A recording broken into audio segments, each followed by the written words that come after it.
First question is really the same for both of you, but I'm going to start with you, Mark. What has been the most interesting or impactful talk you've heard thus far at PharmSci 360? It was the discussion yesterday morning on a new FDA rule on it's going to be an interesting future as to how we ensure that new medicines are developed and the patients get clear rules. Only require that the medical director approves, but then you have the medical directors focused on, are we achieving?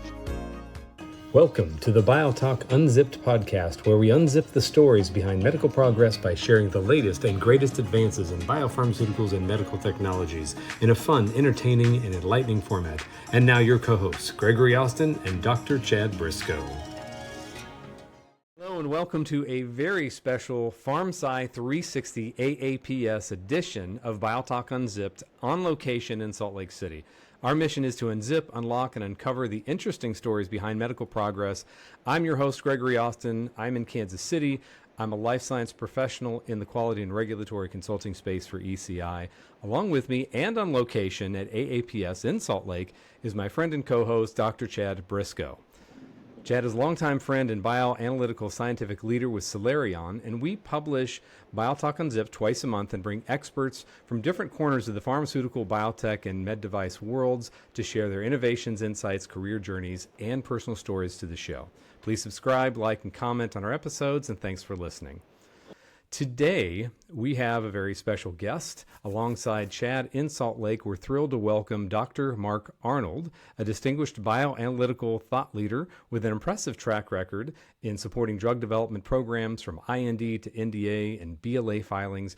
Mark is the owner and principal at Bioanalytical Solution Integration, where he provides strategic counsel on complex bioanalytical assays and regulatory compliance. With over 35 years of experience, including leadership roles at BMS and LabCorp, Mark has become a key figure in biotech and pharma industries. He's also an AAPS fellow and a founder of the Global Bioanalysis Consortium. His expertise in LC-MS, biomarkers, GLP-GCP, and clinical bioanalysis has made a significant impact on the global advancement of therapeutic development. Hey, Mark, welcome to the show. How are you? I'm great. Thank you for the invitation. Yeah, thanks for joining us today, Mark. We really appreciate it. This is great. And I'm really sorry I couldn't be there with you both on site. I'd love to be there, but I am very much with you in spirit. I'd also like to give a big thank you to Rebecca Stouffer and the wonderful team behind the scenes organizing AAPS to help us make this happen and bring this episode from the Media booth on site at the conference. And a quick shout out to our good friend and former guest of the show, Russ Weiner, who is the president-elect of AAPS this year. And I heard that he will be installed as the new president tomorrow, which is October 23rd, since this episode will air in November.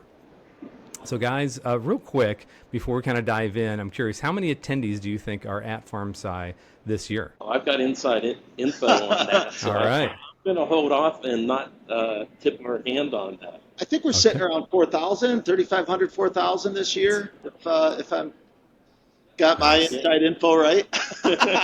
Nice. Well, it's our tradition here at BioTalk Unzipped to offer a $100 donation to the charity of our guest's choice. And Mark, you mentioned that you'd like your donation to go to the Samaritan's Purse International Relief Organization. And what they do is they help many in need after a crisis. And their current focus right now is in relief from some of the massive devastation from the hurricanes Helene and Milton.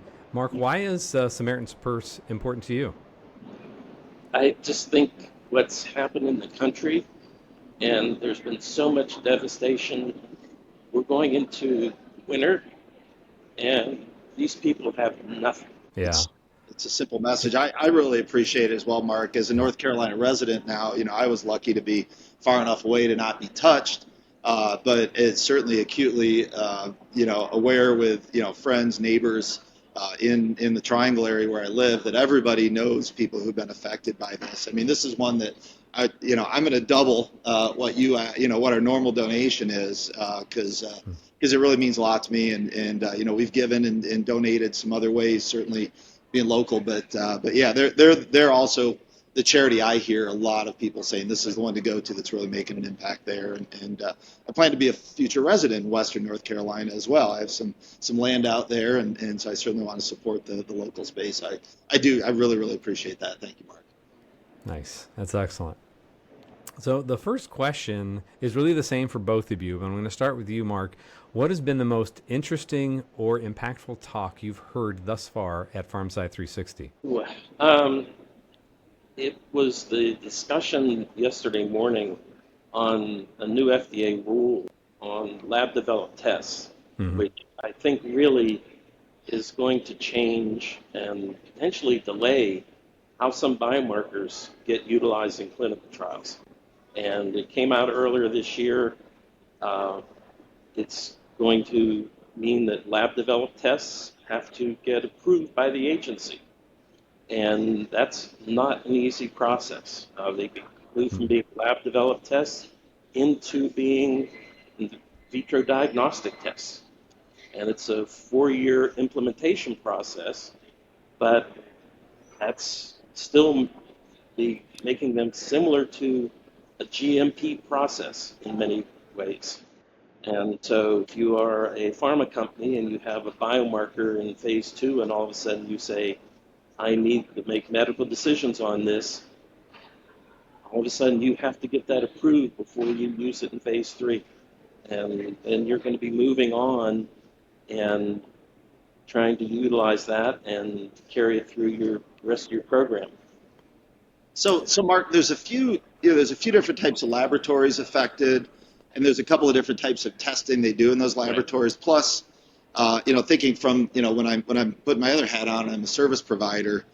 What we have to do differently. So how does it affect some of the the types of tests that say a regulated bioanalytical lab would do, and how does it affect on the pharma side when you're trying to accelerate a drug? I mean, I guess that's maybe even what I'm more interested in is how it affects drug development and why. Yeah, so it's really strange the way the agency set things up. If you are a hospital and you have a lab-developed test and you have your physicians utilizing it, you're able to continue that process going forward because your physicians can interact with the lab. But you cannot take a physician outside of your hospital systems samples. Okay. Huh. So if you are an IQVIA or a LabCorp, which is not a hospital system, you have lab-developed tests, you don't fit that category. Right. So you have to go through the process of converting your lab-developed tests into IVDs. Wow. Okay. And so that all of these have to be converted over the next 4 years. Now, that means, and there is a caveat to that in that if you don't change what you've got, you can keep running these existing tests. But we all know the technology is going to change. A reagent may no longer be available, or you're going to come up with a better test. Yeah. Those all have to go into the new system. But if you're a pharma company and you're in phase 2 and you say, I've got this new biomarker, it's going to be important for me to generate clinical data, and that clinical data is going to support my filing, and I'm going to make a medical decision on it, maybe advance a patient into the trial or exclude somebody because they don't fit, their biomarker just isn't appropriate, then you're going to have this approved test. And so how long is it going to take the agency to look at the validation data and approve it? So and we what could are have the a glut of reviews in queue as well. Yeah. Oh boy. That's definitely going to happen. This has come up twice in conferences I've been at this year at MedCon back in April. Jeff Shuren, who is kind of he's hanging on, I guess, for a little bit longer as they're bringing in the new head of CDRH to take over for him. But they said how important it is, and we need to, make sure these tests are valid and they're safe. but there's so much of an outcry from that and from healthcare providers and hospitals and drug developers. They also talked a lot about it at ADLM this summer in Chicago, and it's really going to stifle development. Just like you said, it's going to be a medical device, which means it's a long process. It's an expensive process. Companies are going to maybe even turn away from doing them just because it's too much for them to do. And so I'm wondering if the new CDRH leader coming in as the director of that part of the FDA will have a different take, because there's been a lot of pressure from industry and there's been pressure from Congress as well to do something different to make it work better. And there are 2 lawsuits out there challenging the rule. So yes, it's a very murky future, but when you're talking about innovation, some of the companies, the IQVIAs, the LabCorps, 50,000 samples to really make that investment, and that's 50,000 samples per year to say this is it. So if you've got a rare disease, you're not going to do that investment. So what happens in those situations? Do you have to develop some sort of workarounds or whatever? It's going to be an interesting future as to how we ensure that new medicines are developed and the patients get tests that enable these medications to be directed to them. So Steve Piccoli was the one who's giving the excellent lecture that that you're talking about, and so Steve mentioned. Unfortunately, I had to leave because I had to go to another session. But Steve had mentioned that in Europe it's similar, but that's where the similarity stops. So can you talk about the difference in what's going on in Europe with the IVDR versus versus this? Yeah, they implemented the IVDR back in 21 or 22, and it's a very similar concept in that there it has to be a healthcare provider and that could use a lab-developed test. Yeah. But they want you to have approved tests by the health authorities. The PDF presentation that Steve used in his presentation yesterday that were from Roche, and they showed that there were 30 to 40,000 patients that were not able to be enrolled in studies in a year, over a 3-year period, because these tests weren't available in Europe. Wow. And impacting, I think it was 200 studies over that same time period. And it was just looking at it, projecting that same type of year-on-year delay in clinical studies because the tests couldn't be through the process. They were talking currently around a 6-month approval process, but they use a rapporteur type approach, an external expert to do the reviews. But they are still somewhat hampered by individual country approaches when you're going into getting the approval of the clinical study, the type of thing. They don't have, an EU approval to get the clinical study. Right. So if you've got it all over the place, you're going into different spaces. Oh, man. So where's the why behind this, right? There's got to be a why. The FDA and EU aren't just doing this for the heck of it. So what's the thinking in your interpretation of that, anyways? So if you step back, and in the U.S., you have to operate under the clinical lab rules, the CLIA rules. Yep. And the CLIA rules only require that the medical director approves the test. Right. There are no equivalents to an M10 guidance that sets the validation criteria. And so if Lab A has a medical director that says you do this and that test is good enough, and Lab B says this, you could get vastly different results for the exact same biomarker. There's no requirement that it demonstrates clinical relevance. Right. And so is it really helping the patient out all the time? Then you go to more, I don't necessarily want to say always relevant or reputable companies, but some of the larger groups and some of the larger hospital groups Yeah, like yeah. Johns Hopkins, Mayo Clinic that are really, strong scientific medical directed groups. They understand the science, they understand the biology. They're focused on the patients and everything else. There are, groups like the Clinical Laboratory Standards Institute that sets up parameters on how to do these validations. But then you have the medical directors focused on, are we achieving clinical relevance? Right. And so those tests are much better at ensuring it's going to be relevant to the patient and the disease. And so, like we dealt with always in the bioanalytical realm, it's the bad actors that cause everybody else to have to live with the heavy-handed regulation. Right. Yeah. And there's challenges if, I think about, a lot of the U.S. is rural, right? If you have a small rural hospital with a local lab where they need to get, testing done, they don't have resources. So that's the juxtaposition on that, I guess, as well. So yeah. Wow. 100%. Yeah, that's really interesting. So it'll be interesting. I don't know if any of this has made it into popular media or more, and I could see somebody picking this up and it becomes really interesting and maybe ugly depending on how it spins. Yeah. It's been cyclic.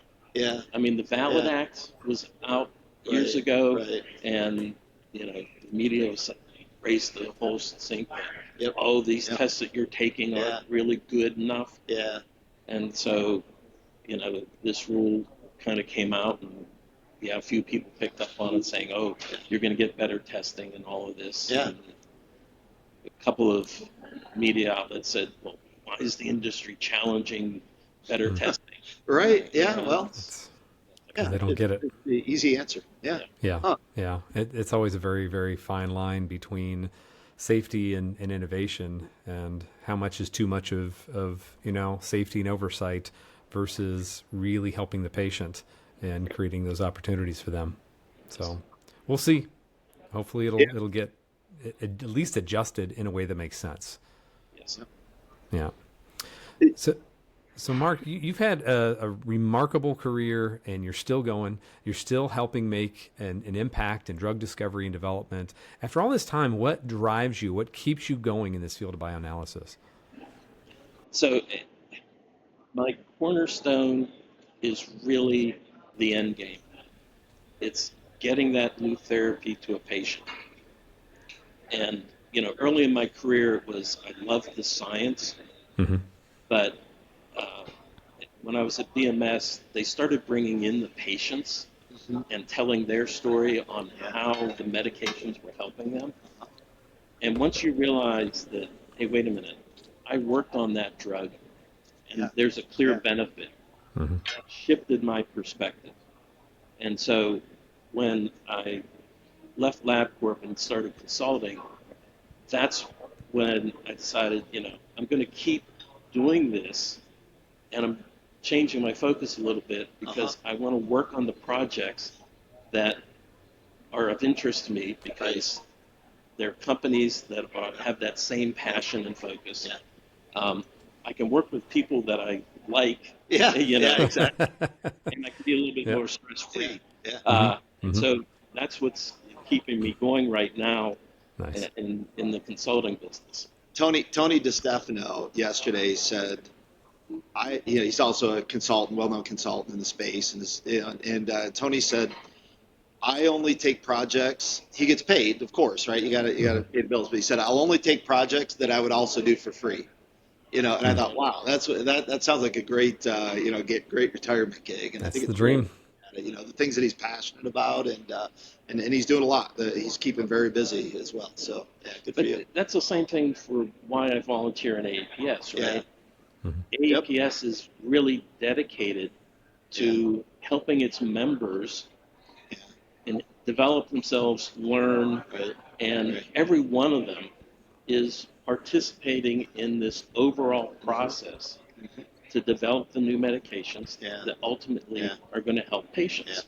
So For sure. it's giving back what I've picked up over the years and finding, better ways to educate them, making sure that the best science is presented at these meetings or in our webinars or whatever.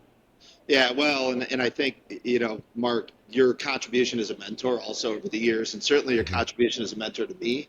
We were talking about this a while ago. I think we met in 2001 at the instrument qualification Crystal City meeting, as it was called, and just interacting, learning, and that's the other thing with AAPS, how I've seen my role shift. You've been doing it for years, looking at people like you. How did you do it with me? How can I do it with others? As I progress in my career, but it's something I'm very thankful for, and it's something that I think within AAPS, making it more accessible, to make it easier for the next generation of scientists to carry the torch and bring it along. So it's been a great opportunity, and that may be, Greg, I was going to talk about AI as kind of my highlight for the meeting. Sure. But maybe it's the same every year. Maybe it's that opportunity to interact with mentors and mentees, and seeing all this interaction going on that just surrounds the science and the business that goes on every year. So. And I think that's one thing that, the networking opportunities here and all the meetings. You and I went to more than a decade of Land O'Lakes meetings. Right? Yes. Right. Well over a decade. Yeah.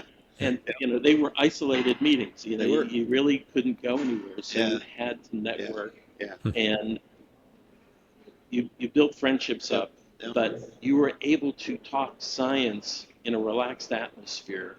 And there were mentoring discussions, but there was just free-flowing science. And I learned as much as hopefully I was able to contribute to somebody else. Yeah. And, that happens here, but I think just watching people walking around, so many people are like this, and we need to find ways to break that at some of these conferences and get those dialogues going. Yeah, for sure. Yep. And it's now, Chad, time for new news. New news. New news. Wait, Mark. We haven't done this before, but I want to hear you give us a new news. Yeah.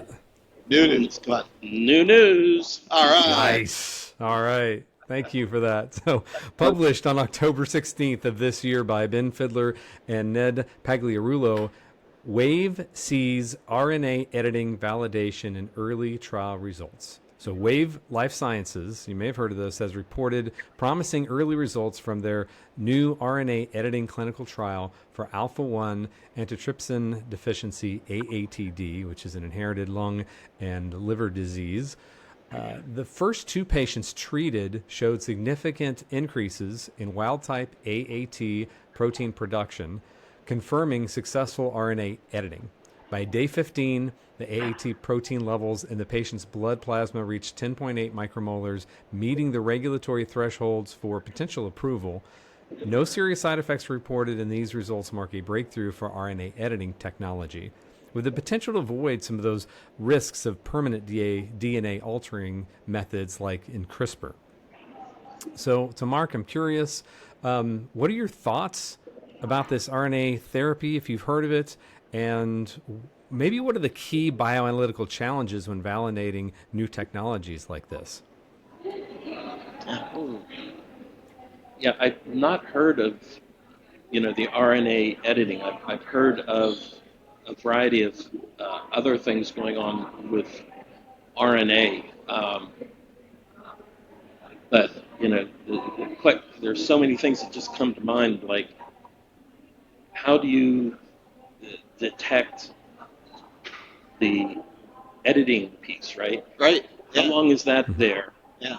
Then you would, I guess, have to measure the unedited and the edited piece and follow their profiles, right? Because you have to know then when do you go back and redose. Right.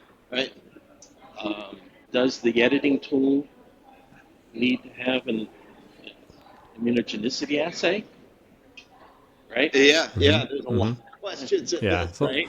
And, Yeah. and does Right, that right. long term then affect, like the erythropoietin issue?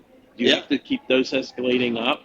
Right. Right. Lots of challenges there. There are, and I'm even thinking without knowing sort of the the size of the RNA pieces that we're editing and things like that. But you think about you use LCMS versus PCR in the assays, depending on how big they are. RNA is super unstable, and so that always adds challenges. And developing all the primers and probes if you're using PCR to measure, it's an interesting from a bioanalytical standpoint for sure. And the thing that hits me is it's got to be a intracellular editing, right? Mhm. Yeah. And so I you're suppose, only yeah. observing what's in circulation. Right. Right. So you may not be able to measure much actually in the circulation Yeah. over any Yeah. amount of time. So it may only be the product that you're looking at. Yeah, there's a lot That'll of be really questions. interesting. It'll be interesting to follow that at future meetings. One of the things that it brings to mind, though, Greg, on a more general sense, is just thinking about the evolution of CRISPR and other DNA, RNA type drugs and therapeutics that are exploding in the industry as a new modality in general. So I think this is just an example. When we think and dive in kind of hardcore bioanalytical here on how we go about if it were to bring into our labs, just thinking about all these challenges of different approaches that are going to be coming along, not just this one with Wave, but the next biotech and the next biotech. Mhm. But that's exciting. I mean, it's exciting science, Right. and it's exciting for treatments. And there's some issues with CRISPR. Certainly, I think the inventors, Jennifer Doudna, would probably say, first one, yeah, there's challenges here. We need to grow on this and to see what's next. So that's an exciting thing for me with this. Challenges aside, for sure. Yeah. Yeah, I was actually listening to a webinar about 2 weeks ago, and they were talking about transfer RNAs, which Mhm. deliver the amino acid Yeah. to build the proteins. Right. And that about 30% of the rare diseases can be related to defects Wow. in the transfer RNA. Okay. Wow. And that this particular company was looking at ways to deliver the right transfer RNA that could read the codon and make sure you delivered that. That's cool. Yeah. And so, Interesting. just targeting these rare diseases that way. Yeah. And so, just one more way as we understand the biology better, because, it's not a gene defect, it's not an RNA defect. Yeah. It's the reading and the transition to the protein. Yeah. And so it's such a unique space, and we're continuing to learn the biology, and it reminds me so much of 30 years ago with antibodies, right? Yep. We did so much, and we this is going to solve everything. We ramped up, and we hit some walls, and we slowed down, and we learned more, and then it's taken off. And I think all of these areas are going to face similar challenges until we learn enough, Right. and then we'll get better and really do so much more over the next decade. And I love that analogy to the antibodies of 25, 30 years ago, because those so exotic, so challenging in so many ways, so many questions about it. And now we would consider that more or less a routine sort of a drug, right? I mean, that's the routine biologic is an antibody, and fairly easy, straightforward, worked out how we approach it from a lab and a clinical trial standpoint as well. Yeah. Interesting.